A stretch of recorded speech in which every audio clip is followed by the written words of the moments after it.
এবং ইয়ামিন মোল্লাও কিন্তু সংবাদ সম্মেলন করেছে, সাদিক কায়েম করেছে, ভরত করেছে, আবিদ করেছে, কিন্তু আপনার স্লোগানটা শুধু শিবিরের বিরুদ্ধে কেন? আপনি যে স্লোগানটা দিলেন, আপনি এইভাবে স্লোগান দিয়েছেন, যেটা এই বিষয়টা ক্লিয়ার করবেন। আমাদের যেসব রাজনৈতিক দলের যেসব প্যানেল ঘোষিত হয়েছে, সেই সব প্যানেল অধিকাংশ প্রার্থী সাদিক কায়েমের কথা আমার সামনে বলেছেন, আমাকে বলেছেন এবং সবার সামনে বলেছেন, মিডিয়ার সামনে বলেছেন। এর মধ্যে সাদিক কায়েমকে নিয়ে এখানে যে ছাত্ররা প্রতিবাদ করছে, এটা কেন?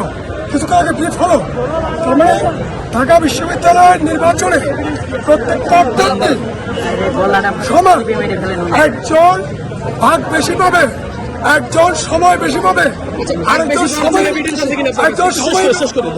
সময় পাবে না। তাকে হতে পারে। কিন্তু আমরা দেখেছি সাদিক কায়েমের আগে আপনি টিএসসিতে পায়রা চত্বরে অনেকক্ষণ ধরে অবস্থান করছেন। আপনি টিএসসিতে, আমি তো তাহলে আপনি ভাত পেলেন না কোথায়?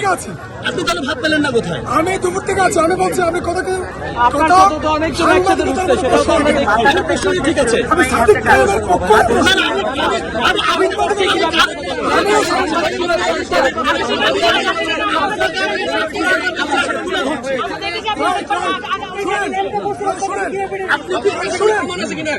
বেশিরভাগ প্রার্থী যারা অভিযোগ করেছেন সাদিক কায়েম বিভিন্ন কেন্দ্রে প্রভাব খাটাচ্ছে, সে একজন যখন ঢুকছে তার সাথে আরো কয়েকজন ঢুকে যাচ্ছে।